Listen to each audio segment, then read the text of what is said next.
আসিফ ভাই, আমি একজন নাস্তিক। আহ, আমার একটা প্রশ্ন ছিল। প্রশ্নটা হলো, আল্লাহ তাআলা কোরআনে চ্যালেঞ্জ করছে যে ওই কোরআনের মতো একটা সূরা অথবা একটা আয়াত তৈরি করার জন্য। তো এটা কি কেউ তৈরি করতে পারছে এটা এখন পর্যন্ত? এটার মানে বুঝলাম না। কোরআনের মতো একটা আয়াত বা সূরা তৈরি করা, এই জিনিসটার মানেটা তো আমি বুঝতে পারলাম না। আমাকে একটু বুঝায় বলেন যে এটার মানেটা কি?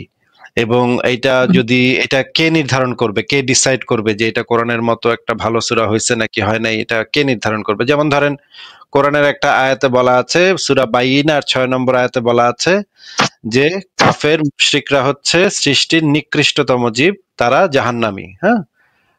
এক্স্যাক্টলি কথাটা এটা না, কিন্তু কথাটার মানে মোটামুটি এরকম। আমি আপনাকে পরে রেফারেন্স সহ বের করে দেখাবো নে। মনে করেন এখানে লেখা আছে কাফের এবং আহলে কিতাব এবং কাফেরদের মধ্যে যারা মুশরিক, যারা কুফরি করেছে, তারা সৃষ্টির নিকৃষ্টতম জীব, তারা চিরস্থায়ী জাহান্নামী। এই ধরনের একটা কথা বলা আছে সূরা বাইয়িনার ৬ নম্বর আয়াতে। এখন আমি যদি বলি যে ধর্মের ভিত্তিতে কোনো মানুষ ছোট বা বড় হয় না, প্রত্যেক মানুষের মর্যাদা সমান, প্রত্যেক মানুষের সম্মান সমান, প্রত্যেক মানুষ যেন নিজের আত্মমর্যাদা আত্মসম্মান নিয়ে বেঁচে থাকে। এখন এই দুইটা কথার মধ্যে কোন কথাটা আপনার কাছে বেটার হিউম্যান সিভিলাইজেশনের জন্য, মানব জাতির জন্য, এই দুইটা কথার ভিতরে আপনার কোন কথাটা বেটার মনে হচ্ছে? যে একটা সাম্প্রদায়িক কথা, সূরা বাইয়িনার ৬ নম্বর আয়াত, সেখানে বলা হচ্ছে আহলে কিতাব এবং কাফেরদের মধ্যে যারা কুফরি করেছে, মানে হচ্ছে যারা নবী মোহাম্মদকে শেষ নবী হিসেবে একসেপ্ট করে নাই। এই আয়াতের যে ব্যাখ্যা তাফসিরে জালালাইন, সেই তাফসিরে জালালাইনে লেখা আছে যে এই আয়াতের অর্থ হচ্ছে যারা মোহাম্মদকে নবী হিসেবে, শেষ নবী হিসেবে স্বীকৃতি দেয় নাই, তারা হচ্ছে সৃষ্টির নিকৃষ্টতম জীব। এমনকি কুত্তা, বিলাই, শিয়াল, শকুনের থেকেও তারা নিকৃষ্ট।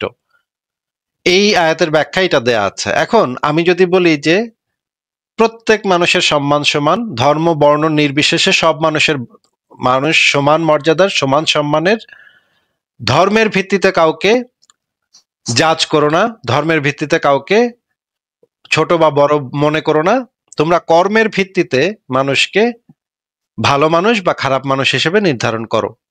এই দুইটা কথার মধ্যে, আল্লাহর কথা এবং আমার কথা, এই দুইটা কথার মধ্যে আপনার কোন কথাটা মানবিক, অসাম্প্রদায়িক, সবার জন্য ভালো, সবার জন্য শুভ, সবার জন্য সভ্য, সবার জন্য শিক্ষিত, মানে ভালো কথা বলে মনে হচ্ছে? এই দুটা কথার মধ্যে কোনটা বলেন তো একটু ভাই? আপনার কথাটাই তো ভালো মনে হইতেছে। এইটা তো আমি যে কথাটা বলেছি সেটা তো সমস্ত মানব জাতির জন্য ভালো, সমস্ত মানুষের জন্য ভালো, সমস্ত মানুষের জন্য উপকারী। মানুষে মানুষে ভেদাভেদ করো না, ধর্মের ভিত্তিতে মানুষকে ছোট করো না, ধর্মের ভিত্তিতে মানুষকে অত্যাচার করো না, মানুষের উপর আক্রমণ করো না। এই কথাটা তো ডেফিনেটলি কোরআনের সূরা বাইয়িনার ৬ নম্বর আয়াতের থেকে ডেফিনেটলি আমার বক্তব্যটা অনেক অনেক অনেক হাজার গুণ ভালো, নাকি ভাই? হ্যাঁ ভাই, ঠিক আছে ভাই। এখন আমি যদি তাহলে এরকমের একটা আয়াত নাজিল করি, কোরআনের মতো বলতে কি বোঝাইছে? কোরআনের মতো তো আমি লিখতে পারবো না ভাই। এক নম্বর কথা হইতেছে কোরআনে যে সমস্ত নোংরা নোংরা কথা বলা আছে, যেমন মুশরিকদেরকে যেখানেই পাও হত্যা করো। আমি কেমনে এটা লিখবো বলেন তো? যে আমি কি লিখবো যে মুসলিমদেরকে যেখানেই পাও হত্যা করো? এটা আমি তো লিখতে পারবো না ভাই, এটা তো আমার পক্ষে লেখা সম্ভব না। কারণ আমি মনে করি মুসলমানদের মধ্যে অনেক ভালো মানুষ আছে, আবার মুসলমানদের মধ্যে অনেক খারাপ মানুষও আছে। আমি তো এটা কখনো লিখতে পারবো না তোমরা মুসলমানদের জন্য ওত পেতে বসে থাকো। আমি সূরা তাওবার কথা বলতেছি, সূরা তাওবার ৫ নম্বর আয়াত আপনি খুলেন এবং দেখেন এখানে কি লেখা আছে। আমি যদি ওইখানে মুশরিক পাল্টায় মুসলিম করে দিই, মনে করেন আমি কোরআনের মতো আয়াত লিখতে শুরু করলাম, মুশরিক পাল্টায় মুসলিম করে দিলাম। আমি বললাম যে মুসলিমদেরকে তোমরা মুসলিমদের জন্য ওত পেতে বসে থাকো, ওদেরকে যেখানেই পাও হত্যা করো, ওরা যদি নাস্তিকতা গ্রহণ করে তাহলে তাদের পথ ছেড়ে দাও। এরকমের একটা কথা কোরআনের মতো করে যদি এরকম একটা কথা বলি, আমারে তো ভাই জেলে নিয়ে যাবে, আমারে তো সভ্য পৃথিবীতে আমারে মানে যাব, মানে জেল দিবে, জেল জরিমানা করবে এরকম ঘৃণাবাদী কথাবার্তা বলার কারণে। আমি যদি কোরআনের মতো একটা আয়াত নাজিল করি যে তোমরা দাসীর সাথে লাগালাগি করো, হ্যাঁ, তোমাদের কামের বেটি দাসীর সাথে লাগালাগি করে, এরকম কথা ভাই সভ্য সমাজে বললে ভাই আমারে তো মানে মানে জেলে নিয়ে যাবে, আমারে তো করবে। আমি যদি মনে করেন সূরা আনফালের কয়েকটা আয়াত আছে যে সূরা আনফালের একটা আয়াত আছে যে আল্লাহর হুকুমত পৃথিবীর শেষ গৃহে পর্যন্ত, আল্লাহর হুকুমত কায়েম না হওয়া পর্যন্ত কিতাল জিহাদ কিতাল চালায় যাও, তোমরা কাফেরদেরকে হত্যা করতে করতে সামনের দিকে আগবাড়ো। এই কথা যদি ভাই আমি সভ্য, আমি জার্মানিতে থাকি ভাই, আমি যদি এই কথা লিখি যে নাস্তিকতার হুকুমত কায়েম না হওয়া পর্যন্ত তোমরা মুসলমানদের কিতাল করো, এই কথা যদি আমি বলি, আমারে তো পাই পাশায় বাইরা, এইখানের পুলিশ পাশায় বাইরে আমারে জেলে নিবে ভাই, আমারে তো জঙ্গি বলবে ভাই। আমি কেমনে ভাই এই ধরনের জঙ্গিবাদী কথা, কোরআনের মতো বলতে আপনি কি বোঝাচ্ছেন সেটা আমাকে তো বোঝাইতে হবে। কারণ কোরআনের ভিতরে নোংরা নোংরা কথা বলা আছে, জঙ্গিবাদী কথাবার্তা বলা আছে। এইরকম মতো যদি আমি একটা লিখি, তাহলে তো ভাই আমার জেলে রাখবে, জঙ্গিবাদ বলে আমার জেলে ঢুকায় রাখবে, আমার বলবে তুমি নাস্তিকতার জঙ্গি, নাস্তিক জঙ্গি, তোমার জেলে থাকো তুমি। ভাই আমি কেমনে কোরআনের মতো কেমনে লিখবো? আচ্ছা ধরেন আমি কোরআনের মতো লিখলাম, ধরেন আমি কোরআনের মতো লিখলাম, এটা যাচাই করবে কে? এটা কোরআনের মতো হইছে নাকি হয় না, এটা যাচাই করবে কে? কারণ এই আয়াতের পরেই বলা আছে যে তোমরা কখনোই তা পারবে না। আল্লাহ চ্যালেঞ্জ দিতেছে, তোমরা কখনোই তা পারবে না। এখন একজন মুসলিম যদি বিশ্বাস করে যে কোরআনের প্রত্যেকটা কথা সত্য, তাহলে তো আমি যেটাই নিয়ে আসি না কেন, ধরেন আমি খারাপ লিখলাম বা ধরেন আমি ভালো লিখলাম বা ধরেন আমি সমান সমান লিখলাম, যেটাই লিখি না কেন, একদম একজন মুসলিম দেখেই তো বলবে যে না, আরে দূর, কিছুই হয় নাই, তোরটা কিছুই হয়নি, তোরটা কোরআনের মতো হয় নাই, হয় নাই। যাই লিখি না কেন সে তো বলবে এটা, কারণ তার তো ধর্ম বিশ্বাস হচ্ছে কোরআনে যে কয়টা কথা লেখা আছে সব কয়টা কথা সত্য কথা। এন্ড কোরআনে যেখানে আল্লাহ পাক নিজে বলে দিছে, এই আয়াতের পরেই বলে দিছে যে তোমরা কখনোই তা পারবে না, তাহলে যে এই কথাটাতে বিশ্বাস করে সে কি কখনো স্বীকার যাবে যে আমি যদি লেখাও নিয়ে আসি, সে কি কখনো ভালো হইলেও না খারাপ হইলেও সেটা পরের বিষয়, কিন্তু ভালো হইলেও কি কেউ কোনো মুসলিম কখনো স্বীকার করবে যে হ্যাঁ ভালো হইছে? ভাই বলেন তো স্বীকার করবে কিনা? না, কোনো মুসলিম স্বীকার করবে না, কিন্তু আমি বলতে চাইতেছি যে এরকম যে কোরআনের চাইতে ভালো ভালো কথা মানে মানুষ বলতে পারে, কিন্তু যে যখন 1400 বছর আগে যখন চ্যালেঞ্জ করা হয়েছিল, তখন এর মধ্যে কি অন্য কোনো মানদণ্ড দেওয়া হয়েছিল যে এরকম করে পারবে না? কারণ এখন পর্যন্ত তো কেউ এরকম কিছু চেষ্টা করে নাই। আর কোরআনের মতো বলতে কি কি বোঝাইতেছে, কি বোঝাইতেছেন, শর্তগুলা কি কি? শর্তগুলা তো আমাদেরকে বলতে হবে। কোরআনের মতো বলতে আপনার বৈশিষ্ট্য, কোরআনের বৈশিষ্ট্যগুলা তো আমাদেরকে বলতে হবে যে এই বৈশিষ্ট্যগুলা থাকতে হবে। যেমন ধরেন কোরআনের ভিতরে বলা, একটু পরে পরে আল্লাহ পাক নিজের প্রশংসা করতেছে, হ্যাঁ আমি মহান, আমি অনেক বড়, আমি অনেক শক্তিশালী, এই আমি আমি পরম করুণাময়, এই কথা প্রত্যেক লাইনের পরে পরে মনে করেন বলতেছে। আবার শুরুতে বলতেছে বিসমিল্লাহ, মানে আল্লাহর নামে শুরু করছি। And এই টাইপের যদি মতো করতে হয় তাহলে তো আমার বলতে হবে, মনে করেন ডারউইনের নামে শুরু করতেছি, হ্যাঁ কার্ল মার্কসের নামে শুরু করতেছি, হ্যাঁ এই টাইপের। এগুলো আমি কেন করব? কারণ আমি কেন শুরু করতে যাব? হ্যাঁ আমি শুরু করতে পারি মানবতার নামে, আমি শুরু করতে পারি, হ্যাঁ আমি মানবতার নামে শুরু করতেছি। তারপরে শেষে মনে করেন আমি বললাম যে ওইখানে কইতেছে আল্লাহ মহান, আল্লাহ আল্লাহ নিজেই নিজের প্রশংসায় পঞ্চমুখ থাকে সারাক্ষণ, নিজেই নিজের প্রশংসা করতেছে কোরআনের ভিতরে গন্ডায় গন্ডায় নিজের প্রশংসা। আর যদি আমি নিজের প্রশংসা করি ভাই এইভাবে যে আসিফ মহিউদ্দিন অনেক মহান, তোমরা আসিফ মহিউদ্দিন হচ্ছে পরম করুণাময়, তাহলে এগুলা তো হাস্যকর ঠেকবে, তাই না? এগুলো তো মানে ভাষাশি শুরু হবে মানুষের ভিতরে। দেখেন কোরআনের ভিতরে আল্লাহ পাক নিজেরে এইভাবে হাস্যকর ভাবে উপস্থাপন করছে যে আমি পরম করুণাময়, আমি অনেক বড়, আমি অনেক শক্তিশালী, আমার অনেক রাগ, আমার অনেক এইটা, আমার অনেক সেইটা, আমার এইটা বড় সেটা বড়। এরই ভাই এগুলো তো বাচ্চা পোলাপানের কথা। ওই যে র‍্যাপ সং এ দেখবেন আপনি, আমেরিকায় যে র‍্যাপ সং গুলা হয়, সেই র‍্যাপ সং এর ভিতরে একজন র্যাপার আরেকজন র্যাপার রে গাইল দেয়, ওই আমার অনেক টাকা, আমার পিছনে অনেক মাইয়া ঘুরে, আমার অনেক সুন্দর দামি সানগ্লাস, আমার অনেক দামি গাড়ি দিয়ে আমি চলি, এই টাইপের র‍্যাপ সং গায়। এই আল্লাহ পাকেও এরকমের অভ্যাস তার, হ্যাঁ জায়গায় বে জায়গায় সে নিজের প্রশংসা, নিজের গীত গাইতেছে খালি। এই টাইপের যদি আমি লিখি তাহলে তো ভাই মানুষে হাসাহাসি করবো, এটা তো র‍্যাপ সং হয়ে যাবে এবং মানে বাজে হয়ে যাবে। বা ধরেন আমি যদি এরকম লিখি যে আল্লাহ কইছে না যে জান্নাতে হুর দিব, আমি যদি কই আমার নামে জিহাদ করো, আমার নামে কাফের কতল করো, তাইলে তোমাকে আমি মাইয়া দিমু, বেশ্যা দিমু, উঁচা উঁচা স্তনালী বেশ্যা দিমু, এই কথা বললে তো আমারে বলবো, আমার লোকে বলবো হিসের দালাল বলবো, তাই না?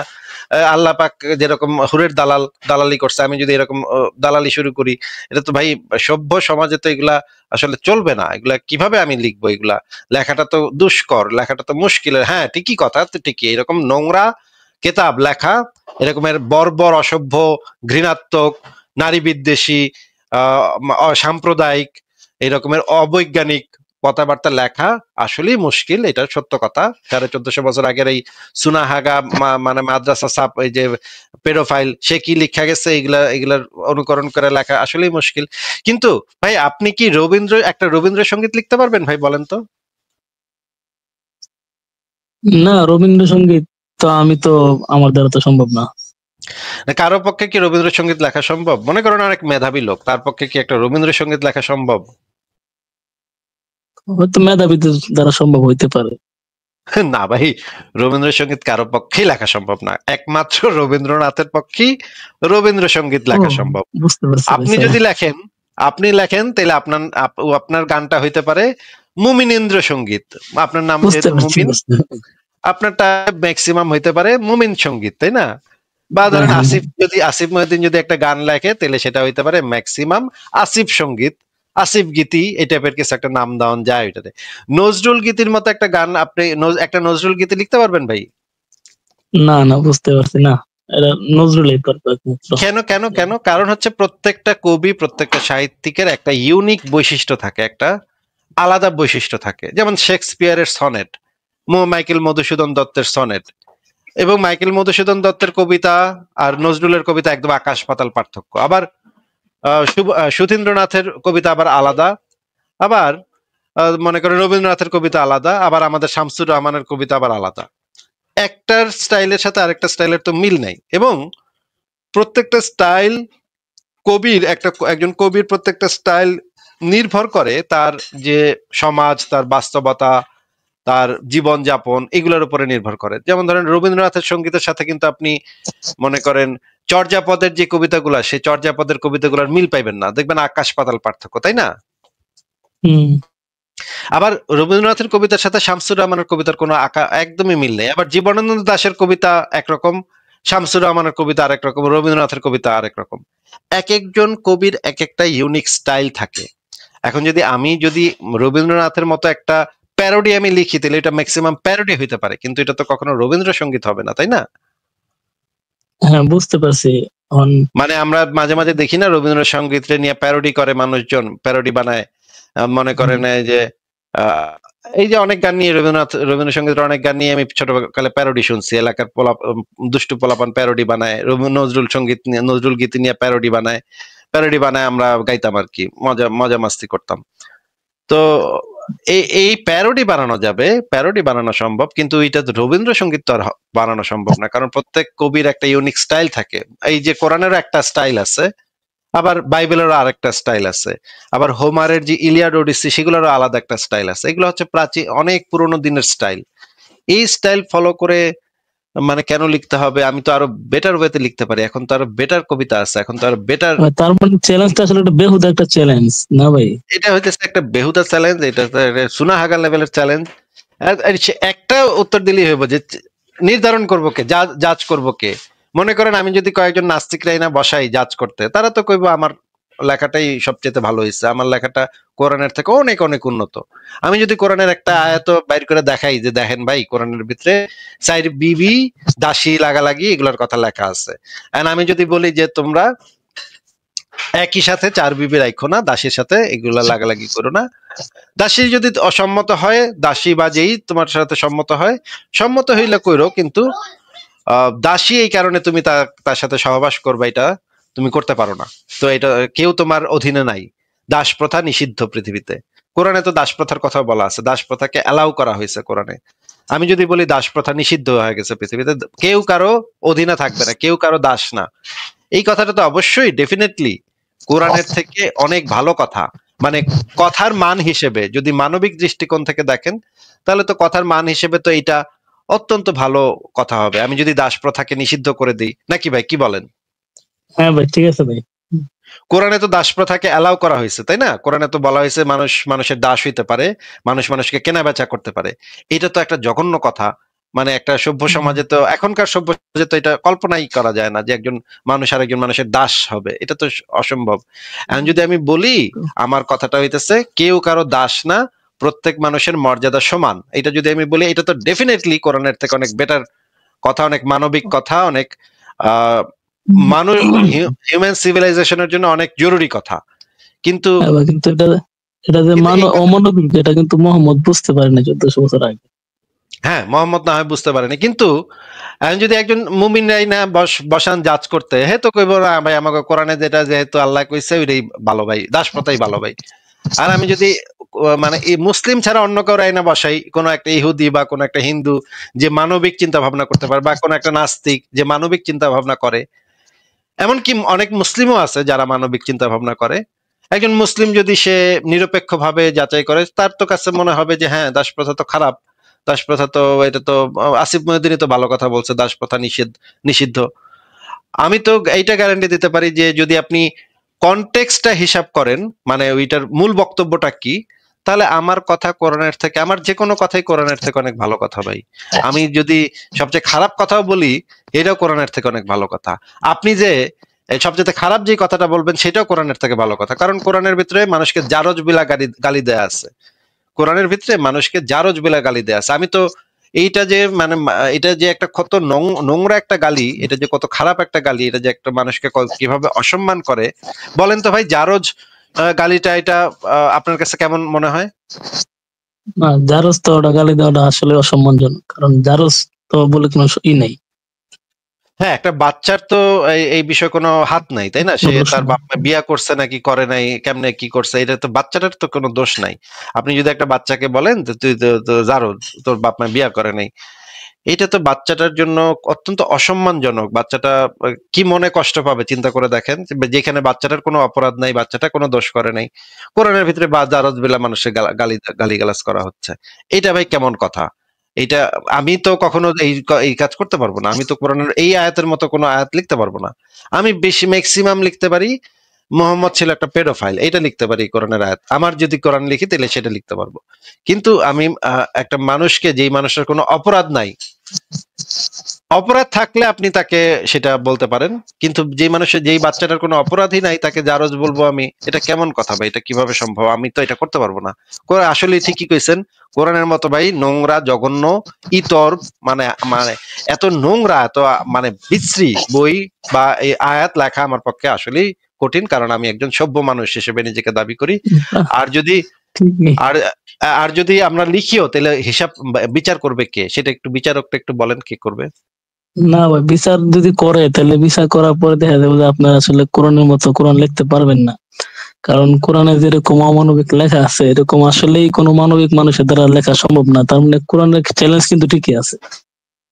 আচ্ছা ঠিক আছে, আমি মানে অ্যাকসেপ্ট করলাম, এই মুমিন গো, এটা আমি অ্যাকসেপ্ট করলাম। আমারে তাহলে যেখানে কোরআনটা নাজিল হয়েছিল সেখানে গিয়া আমি সেখানের সমাজ ব্যবস্থা, মানুষের সাথে কথাবার্তা বইলা, আমি কোরআন লিখবো না, একটা সূরা লিখবো না, বা কয়েকটা সূরা লিখবো না, বা কোরআনই লিখবো না। আমার সেই ব্যবস্থা আপনারা মুমিনরা ভাইরা কইরা দেন, যেন আমি সৌদি আরবে মক্কায় গিয়া নিজের নাস্তিক হিসেবে পরিচয় দিয়া বলতে পারি যে আমি ইসলাম থেকে একজন নাস্তিক, আমি কোরআনের থেকে বেটার গ্রন্থ লেখার জন্য মক্কা আইছি। সেই সময়ের পরিস্থিতি বোঝার জন্য, সেই সময়ের সব ভাষা, কোরআনের ভাষা, কোরআনের মানে এলাকা, পরিবেশ, পরিস্থিতি সবকিছু বোঝার জন্য আমি মক্কা আইছি। মক্কায় বয়ে বয়ে আমি কোরআনের থেকে ভালো লিখবো। ভাই আপনার কি মনে হয় মানে মক্কার যে মুসলমানরা, তারা আমার একটাও টুকরা মাটিতে পড়তে দিব? না না, আমার কাইটা কুইটা নিয়ে যাবো না বাড়িতে নিয়ে? তো কাইটা কুইটা মাইরা কাইটা কুইটা তো নিয়ে যাবো তারা, তাই না? ইয়া ভাই, যার যার কাছে এক টুকরা করে রাখা দিব, কারণ বুঝবো এটা হইছে, এটার উসিলা জান্নাতে যেতে পারবো তারা। হ্যাঁ, তাহলে আমার এই ব্যবস্থা করে দেন ভাই। আমি মানে সৌদি যাই, মক্কায় যাই, মক্কায় গিয়ে আমি মোহাম্মদ যেখানে বয়ে বয়ে এগুলা করতো, হেরা গুহায় বয়ে বয়ে আমি তাহলে কোরআন লিখ মনে, আমার সেই নিরাপত্তা সুব্যবস্থা করে দেন, সবকিছু সুব্যবস্থা করে দেন, আমার মক্কায় যাইতে দেন। মক্কায় গিয়ে আমি সিনা টান করে বলবো আমি নাস্তিক, আমি মুরতাদ, আমি শাতিমা রাসূল, কিন্তু আমি কোরআন লিখা তোমাদেরকে চ্যালেঞ্জ দিতে আসছি। তারপর দেখি মুমিনরা আমারে আস্ত রাখে নাকি রাখে না। ঠিক আছে মুমিনুল ভাই, আর কি কিছু বলবেন আপনি? না ভাই, সংযুক্ত করার জন্য অসংখ্য ধন্যবাদ ভাই। আমি আসলে এই নাস্তিক হয়েছে আপনার লাইভ শুনে, বুঝতে পারছেন। আগে আসলে এরকম আমি এরকম অমানবিক ছিলাম। ধন্যবাদ আপনার ভাই। ঠিক আছে ভাই, আপনার যদি কোনো রেফারেন্স মানে থাকে তাহলে বলতে পারেন, তাহলে রেফারেন্স গুলা বের করে দেখাতে পারি যে যেই কথাগুলা না না, বললাম আমি যে আপনার অনেক মুশরিক। লাইভ দেখছি, কোনো রেফারেন্সের কোনো সমস্যা নেই। আচ্ছা ঠিক আছে ভাই, ভালো থাকেন, তাহলে আজকে বিদায় জানাচ্ছি আপনাকে। ওকে ভাই, ধন্যবাদ ভাই। ঠিক আছে।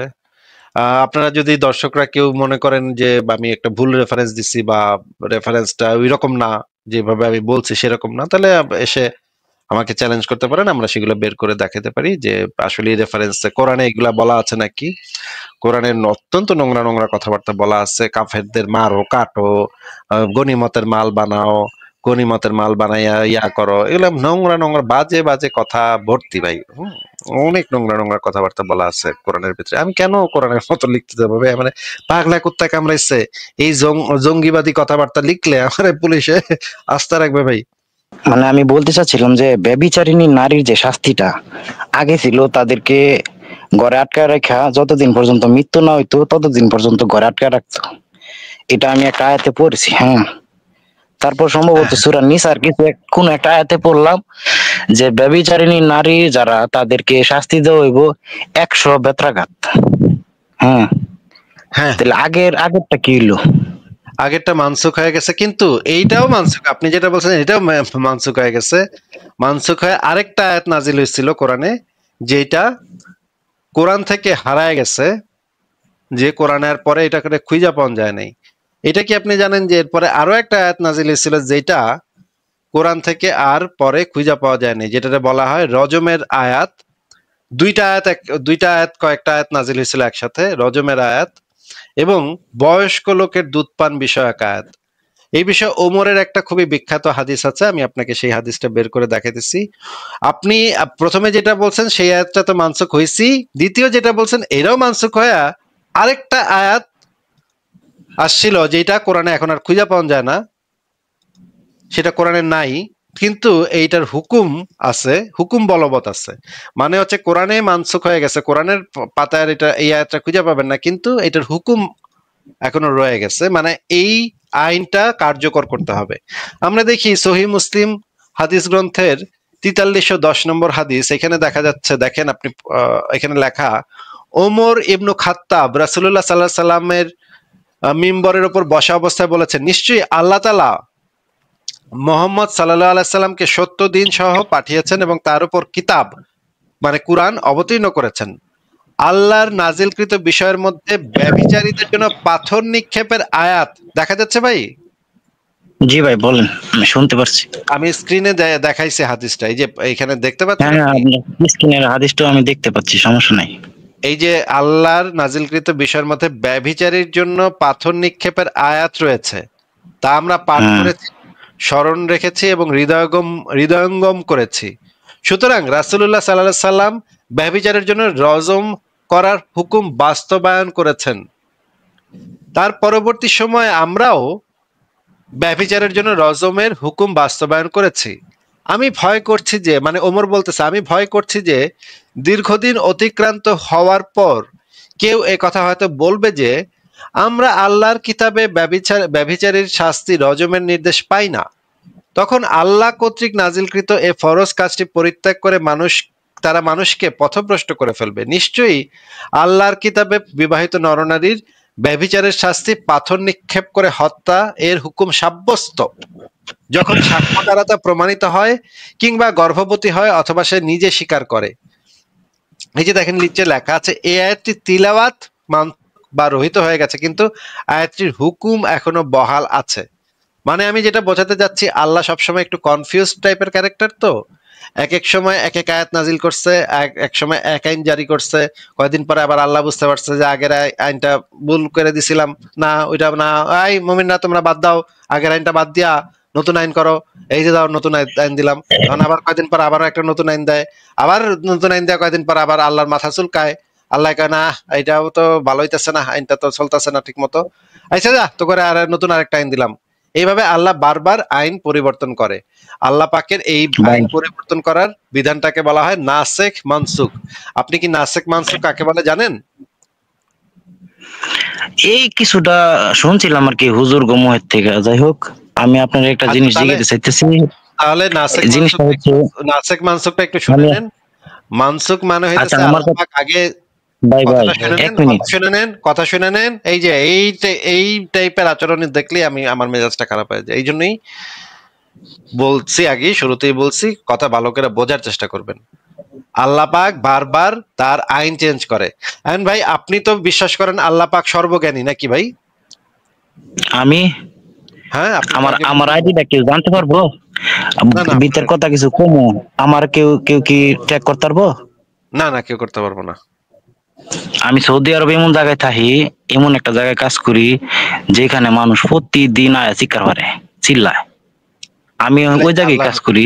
আল্লাহু কে চিল্লায়, আল্লাহ আকবার। আল্লাহ কে চিল্লে মানুষ কান্দে, মানুষ কান্দাকাটি করে।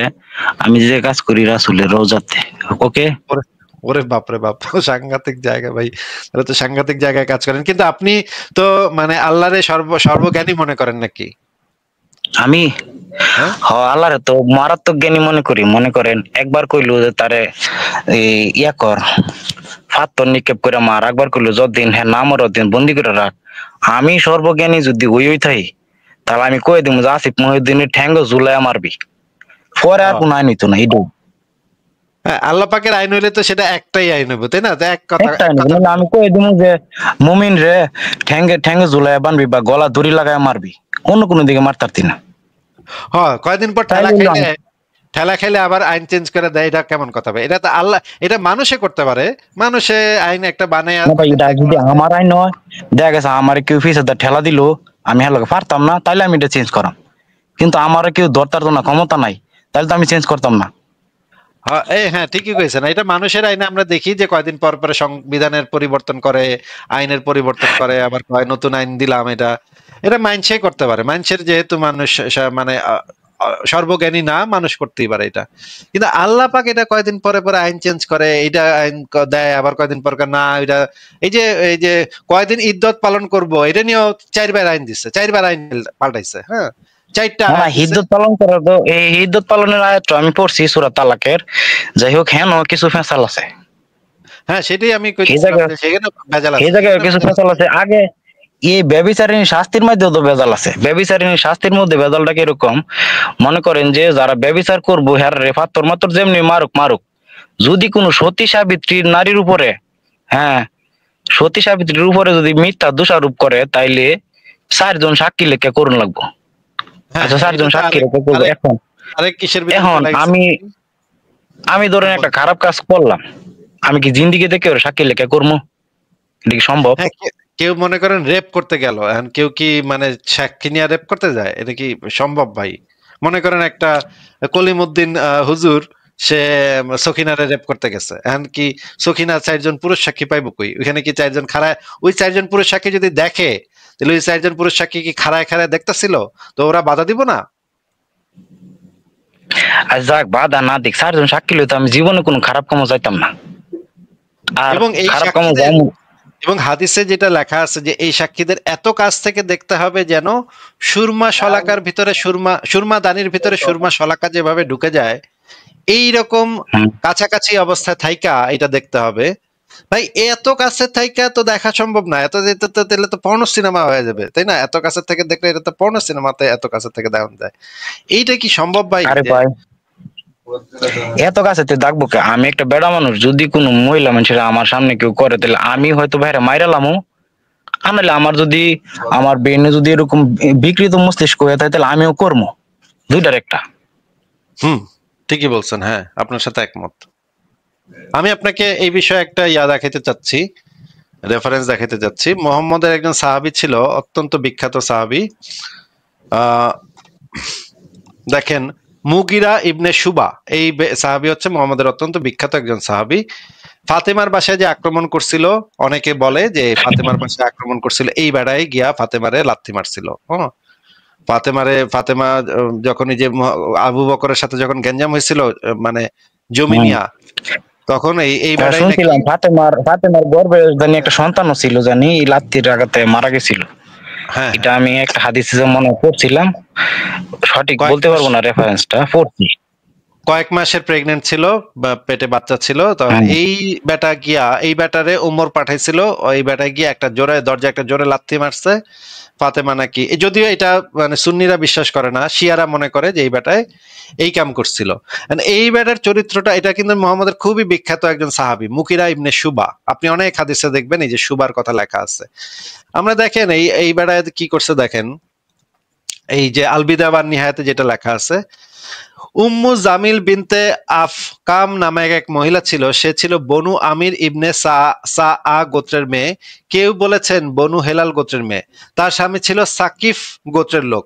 তাকে রেখে স্বামী মারা যায়। নেতৃস্থানীয় সম্ভ্রান্ত লোকদের স্ত্রীদের কাছে গিয়ে গল্পগুজব করা তার অভ্যাসে পরিণত হয়েছিল।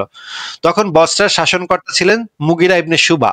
ওই মহিলা তার বাড়িতেও যেত, মানে ওই মহিলা তার বাসায় ঘুরতে যাইতো আর কি, তার বউ না কিন্তু। হ্যাঁ, মুগিরার ঘর ছিল আবু বাকরা এর ঘরের মুখোমুখি। উভয় ঘরের মধ্যখানে ছিল একটি রাস্তা। আবু বাকরা এর ঘরের দেয়ালে একটি ছোট জানলা ছিল, যা দিয়ে মুগিরার ঘরের একটি জানলা স্পষ্ট দেখা যেত। দীর্ঘদিন যাবৎ মুগিরা ও আবু বাকরার মাঝে ছিল দ্বন্দ্ব ও বিদ্বেষ। একদিনের ঘটনা, আবু বাকরা তার ঘরে অবস্থান করছিলেন। ঘরের উপরতলায় তিনি কয়েকজন লোকের সাথে কথা বলছিলেন। হঠাৎ দমকা হাওয়ায় এসে তার ঘরের জানালার কপাট খুলে দেয়। তিনি দাঁড়ালেন কপাট বন্ধ করার জন্য। ওই জানালার মধ্যে দিয়ে তিনি দেখতে পেলেন যে মুগিরা এক মহিলার বুকের ওপর এবং তার দু পায়ের মাঝখানে উপর হয়ে আছেন। তিনি ওই মহিলার সাথে সহবাস করে যাচ্ছেন। আবু বাকরা তার সাথীদের ডেকে বললেন, আসুন আসুন, আপনাদের শাসনকর্তাকে দেখুন। এই মুগিরা কিন্তু সেই অঞ্চলের শাসনকর্তা ছিল। হ্যাঁ, তিনি উম্মে জামিলের সাথে ব্যভিচার করছেন। তারা দাঁড়িয়ে দেখলেন যে মুগিরা সত্যি ওই মহিলার সঙ্গে সঙ্গম করছে। তারা আবু বাকরাকে বলল, আপনি কিভাবে চিনলেন যে মহিলাটি উম্মে জামিল? ওদের দুজনের মাথা তো অন্যদিকে, মানে মাথাটা অন্যদিকে ফেরানো ছিল। আবু বকর বললেন, অপেক্ষা করুন। রতিক্রিয়া শেষে মহিলাটি দাঁড়ালো। এবার তাকে দেখিয়ে আবু বাকরা বললেন, এটি উম্মে জামিল। তাদের ধারণা যে তারা উম্মে জামিলকে চিনেছে। এরপরে এই ঘটনা গিয়া ওমরের কাছে গিয়া বিচার দিল। হ্যাঁ, খলিফা আবু মুসা আশআরি বসরার শাসনকর্তা নিয়োগ করে পাঠালেন, মুগিরাকে অপসারণ করলেন। এই ঘটনা জানার পরে তাতে লেখা ছিল এইটা। এখন দেখেন, যখন এটা হচ্ছে গিয়ে খলিফার কাছে আসলো, কি হইলো, মুগিরা আকিল নামে তার তায়েফ বংশোদ্ভূত এক কৃতদাসী আবু মুসাকে উপহার দিয়ে বলেন, মানে এই মুগিরা আবার মেয়ে গিফট করতেছে আবু মুসাকে, যেন এটা নিয়ে কোনো ঘটনা না করে, হ্যাঁ, গ্যাঞ্জাম না করে এটা নিয়ে, এই ঘটনা নিয়ে। মুগিরা করলো কি, আকিলা নামে তার তায়েফ বংশোদ্ভূত একটি কৃতদাসী আবু মুসাকে উপহার দিয়ে বললেন, আমি এটাকে আপনার জন্য পছন্দ করেছি। মেয়েটি খুব সুন্দরী ও চালাক ছিল। দেখেন পরে কি হইতেছে। এবার খলিফা ওমর প্রথমে আবু বাকরাকে জেরা করছিলেন। আবু বাকরা সাক্ষ্য দিয়ে বললেন যে তিনি মুগিরাকে দেখেছেন উম্মে জামিলের দু পায়ের মধ্যখানে তিনি সুরমাদানিতে সুরমা কাঠির ন্যায় ঢুকাচ্ছিলেন আর বের করছিলেন। খলিফা বললেন, আপনি ওদের দুজনকে কোন অবস্থায় দেখলেন? আপনার প্রতি মুখ ফেরানো অবস্থায় নাকি পিঠ? আচ্ছা, মিউট করে দিয়ে, আপনার এখান থেকে অনেক আজান হচ্ছে, আপনাকে একটু মিউট করে দিলাম। নাকি পিঠ ফেরানো অবস্থা? আবু বাকরা বললেন, ওরা দুজন আমার দিকে পিঠ দিয়ে রেখেছিল। খলিফা বলেন, মানে ডগি মানে পজিশনে ছিল তারা আর কি। খলিফা বললেন, তাহলে আপনি মহিলার মাথা ও মুখ নিশ্চিত চিনলেন কি করে? আবু বাকরা বলেন, আমি উপরে উঠে তা দেখেছি। এরপরে খলিফা শিবুল ইবনে মাবাদকে ডাকলেন। তিনি আবু বকরের সাক্ষ্য দিলেন। খলিফা বললেন, ওরা দুজন কি আপনার মুখোমুখি ছিল না পিঠ ফেরানো ছিল? শিবুল বললেন, ওরা আমার মুখোমুখি ছিল। নাফি সাক্ষ্য দিলেন আবু বকরের সাক্ষ্যের ন্যায়, মানে তিনজন সাক্ষী দিল, একই কথা বললো, এইবারে এই কাম করছে। জিয়াদের সাক্ষ্য কিন্তু তাদের মতো ছিল না, ভালো না, মানে 4 নাম্বার যে সাক্ষ্যটা সেটা তাদের মতো ছিল না। জিয়াদ বললেন, আমি মুগিরাকে দেখেছি জনৈক মহিলার দু পায়ের মাঝখানে বসা অবস্থায়। আমি দুটো রঙিন পা দেখেছি, সে পা দুটো নড়াচড়া করছিল। আমি দুটো উন্মুক্ত নিতম্ব দেখেছি। আমি চরম উত্তেজনাকর শব্দ শুনেছি। খলিফা বললেন, আপনি কি সুরমাদানিতে সুরমা কাঠি ঢুকানোর মতো দেখেছেন? জিয়াদ বললেন, না, আমি তেমনটি দেখিনি। খলিফা বললেন, আপনি কি ওই মহিলাকে চিনতেন? জিয়াদ বললেন, না, তবে তার মতো মনে হয়েছিল। খলিফা বললেন, ঠিক আছে, আপনি সরে দাঁড়ান। মানে তিনজন সাক্ষী দিছে, একদম খুব ভালোভাবে দেখছে, আর একজন কইছে না, আমি এই মহিলারে এত ভালোভাবে দেখি নাই। কাহিনী হইলো, বর্ণিত আছে যে এ সময় হযরত ওমর তাকবীর ধ্বনি দিয়ে উঠলেন এবং নিশ্চিতভাবে মুগিরার ব্যভিচার প্রমাণ করতে না পারায় তিনজনকে অপবাদের শাস্তির স্বরূপ বেত্রাঘাতের নির্দেশ দেন। মানে যারা সাক্ষী দিতে আইছে তাদেরকে খলিফা ওমর বেত্রাঘাতের শাস্তি দিছে। মানে কি একটা অবস্থা রে ভাই! মানে যারা তিনজন দেখছে, খুব ভালোভাবে দেখছে, ওরাই ছিল। এই তিনজনে সাক্ষী দিচ্ছে যে আমরা একেবারে খুব ভালোভাবে দেখছি, আর একজন কইছে আমি শিওর না, আমি দেখছি সবই, কিন্তু এটা যে মহিলা কিনা শিওর না, হ্যাঁ একদম 100% শিওর না। এই কারণে খলিফা ওমর করছে কি, ওই তিনজনেই শাস্তি দিচ্ছে, কেন তোরা সাক্ষী দিলি।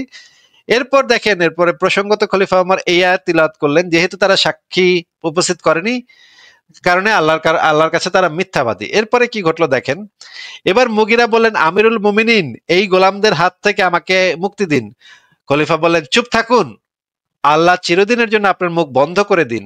আল্লাহর কসম, যদি সাক্ষ্য পূর্ণ হতো তবে আপনার পাথর দ্বারা আমি আপনাকে হত্যা করতাম। মানে খলিফা কিন্তু সব ঠিকই বুঝছে যে এই হালায় আকাম করছে, খলিফা সব ঠিকই বুঝছে, যে তিনজন একদম কাছের থেকে দেখছে, সবই খলিফা ঠিকই বুঝছে, কিন্তু জাস্ট বিকজ ওই যে কোরআনের যে আয়াতটা, সেটার কারণে খলিফা নিজেও বুঝছে, বুঝাও এটা শাস্তি দিল না, উল্টা শাস্তি দিল কাদের? শাস্তি দিল তিনজন যে যারা সাক্ষী দিতে আসছে তাদের। এই হইতাছে ইসলামের বিচার ভাই, বিচার ব্যবস্থা। মুমিন ভাই বলেন এবার। ভাই তাইলে তো গলায় দূরবীন লয়ে ঘুরতে হইব, দূরবীন ছাড়া তো আর এত কাছে দেখা সম্ভব না, কারণ আমার সামনে কেউ করতো না, আমি দেখতে পারতাম না নাকি। এবং ক্যামেরা থাকলে জুম করে দেখতে হইব, এছাড়া ব্যবস্থা নাই। আমি আমি যা পড়ছি কোরআনের অনেকগুলো আয়াত পড়ি আমি, ভাই পড়ালেখা তেমন একটা না, কষ্ট হয় পড়তে, কিন্তু পড়ি তাও। আমি আপনার লাইভ দেখি প্রায় 6 বছরের বেশি। তখন আমি বাংলাদেশি। মাশাআল্লাহ 6 বছরের বেশি ধরে আপনি লাইভ দেখি, আপনি সংসদ.com এ সব পড়া মোটামুটি পড়ছি, পড়া শেষ পর্যায়ে। হ্যাঁ, তারপরে সৌদি আরব আসলাম, সৌদি আরব অনেক কাম করি, তো মনে করেন যে জাহেলিয়াতের যুগের সর্বশ্রেষ্ঠ লোকের দ্বারা কোন কথা কইলি গলা কাটা লাগবে, বোঝা গেছে। খুব ভয়ে আছি, মানে আমার যারা আমি জাগলকে থাকি হেরা তো মনে করেন যে কঠিন, আমি যে রোজা থাকি খুব কষ্ট কইরা, হ্যাঁ মানে মানুষের সামনে গেলা শরম করুণও লাগে। আবার যে জায়গায় কাজ করি সেই জায়গায় তো নামাজের টাইম হলে নামাজ পড়তে হইব, কিন্তু আমি তো চিন্তা করি কি কারণে করা, কি কারণে করাম। আল্লাহ যদি থাকতো তাইলে এই যে আপনার একটা সূরার কথা ওই আপনার বুঝাই আমি, সূরা লাহাবের যে আয়াতটা আবু লাহাবের উপরে নাজিল হইছে। আবু লাহাবের আল্লাহ কয় তোর আত্মাও ভাঙ্গা জায়গা মইরা জায়গা, তুই তোর বউ গলা দড়ি লইয়া মরুক। আরে আল্লাহ যদি কইতো যে ফায়া কোন আবু লাহাব, তাইলে তো আবু লাহাব ধ্বংস নাকি, আয়াত নাজিল হলো তো পুরো ভবিষ্যৎ ধ্বংস হয়ে যেত, তাই না? একটা কথা কইলে আল্লাহ তো তৎক্ষণাৎ কইলে সাথে সাথে সবকিছু হয়ে যাবে, তাই না? আল্লাহ কইলো এরপরে ড্যাং ড্যাঙ্গা আবু লাহাব ড্যাং ড্যাঙ্গা বাড়িতে ফেরত গেল, এটা ভাই কেমন কথা? আল্লাহর মানে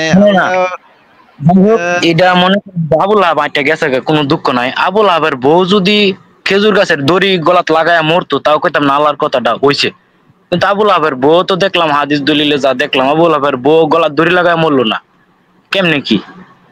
পুরা মানিজ্জাত মারা, আল্লাহর পুরা মানিজ্জাত মারা গেছে ভাই, এটা তো খুবই খারাপ অবস্থা। আমি যতটুকু বুঝি মানে এই ধর্মটার মধ্যে এরকম একটা সিস্টেম হয়েছে যে লাভের জন্য, মানে আমার স্বার্থের জন্য আমি সব করতে পারি, আমি মরে গেলে পরে কি গুণ ওইটা পরের ব্যাপার। হ্যাঁ, গনিমতের মাল পাইবেন পৃথিবীতে, আর জান্নাতে গেলে তো হুটটুট পাইবেনি, তাই না? হুরের তো প্রশ্ন পরে, আমি মরলে যে কি আমি হুর পামু না পামু এটা তো পরে হেও জানতো না, যে ধর্মটা সৃষ্টি করছে হেও জানতো না মরলে আমার হুর দিব কি দিত না। এটা অন্যরকম একটা বিষয়। যদি মনে করেন দুনিয়াতে থাকতে আমার টাকা পয়সা লাগবো, বেডি লাগবো, এটা পাইলে আমার হইব। এই কারণে হাদিস দলিল নাজিল হইছে। আনালি দেখলাম উম্মা আরেকটা হাদিসে দেখলাম আমি যে কোন এক বংশের লোকে যুদ্ধ করলো, সাহাবীরা যুদ্ধ কইরা মহিলারা পাইলো, তাগো জামাই আছিল, জামাই থাকার কারণে হেরা সহবাস করতে মানে অনিচ্ছুক, ইতস্তত বোধ করতে আছে, করতো না। রাসূলের কাছে গেছে, ইয়া রাসূলুল্লাহ হেরা তো জামাই আছে, আমরা কি এগুলোকে সহবাস করবো? এমনি আল্লাহ আয়াত নাজিল করে দিয়ে লাইলো, করো গা। ঠিক ঠিক ঠিক ঠিক, এটা মানে সূরা নিসার 24 নম্বর আয়াতটা তখন নাজিল হলো যে বিবাহিত বেরিয়ে করতে পারো, দাসী হইলে করতে পারো। কি একটা অবস্থা ভাই,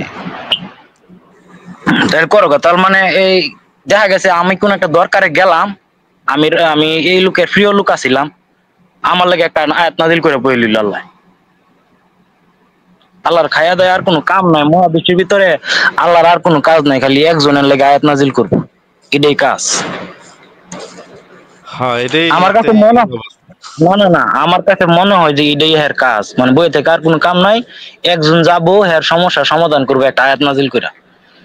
আমি যদি খোদা হইতাম তাহলে আমার 100 পৃষ্ঠার একটা বই লিখে দিব। এখনো আমার যে আল্লাহ তাআলা যে জ্ঞান দিছে বা না দিছে, বা আমি মানুষ হিসেবে যতটুকু দেখলাম বুঝলাম, 100 পৃষ্ঠার একটা বই লিখে দিব। এইটা দিয়ে মানুষ চললে মানুষ কোনো খারাপ কাম করতো না। হ্যাঁ, অন্তত কোরআনের থেকে ভালো লিখতে পারবেন আপনি। না, 100 পৃষ্ঠার একটা বই লিখে দিলে যে এই আইন অনুযায়ী তোমরা চলো, কোনো খারাপ কাজ হইতো না। কিন্তু একটা কোরআন লিখে দিছে, এই কোরআনের লেগে কয়েক হাজার তর্জমা, কয়েক হাজার হাদিস কিতাব বাইরিছে, তাও মানুষ ঠিক মতো চলতারে না। এমন তাও কি জিনিস দলাদলি করে মারামারি করে, তাও দলাদলি করে মারামারি করে, তাই না? এখনো এটা নিয়ে দলাদলি মারামারি ছিল।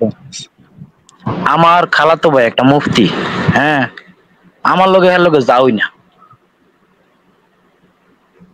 হ্যাঁ, ঠিকই বলছেন ভাই। আপনার সাথে কথা বলে খুবই ভালো লাগলো। আপনি মোটেও অশিক্ষিত না, আপনি মোটেও মানে পড়ালেখা কম করছেন এটা আমার মনে হইতেছে না। আপনার খুবই মাথা, ব্রেইন খুবই ভালো বলে আমার মনে হইতেছে। খুবই বুদ্ধিমান এবং যুক্তিও আপনি বুঝেন। এই জিনিসটা আমি বুঝতে পারলাম। আপনি প্রথমে যেই কথাটা বলছিলেন সেই কথাটার সাথে আমি একমত না। এখন আমার মনে হইতেছে আপনি খুবই ভালো টেটনা, অনেক চাল্লু, অনেক বুদ্ধিমান, অনেক চালাক, এবং মানে আপনি বড় হইলে শয়তান হবেন মনে হইতেছে আমাদের মতো আর কি। আমি অলরেডি শয়তানের বড় ভাই, শয়তান আর অমুক হবে। ঠিক আছে ভাই, ঠিক আছে মোমিন ভাই, আজকে তাহলে আপনাকে বিদায় জানাই। আমাদের ব্যাক স্টেজ ভর্তি গেছে, ঠিক আছে? ঠিক আছে ভাই, আল্লাহ ভালো থাকেন ভাই, আচ্ছা, ভালো আপনি ভালো থাকেন। থাকেন, আপনার জন্য শুভকামনা রইলো। আপনাকে বিদায় জানাচ্ছি তাহলে। কথা বলে ভালোই লাগলো। মানে একজন মানে চালাক মানুষ আর কি, খুবই চালাক।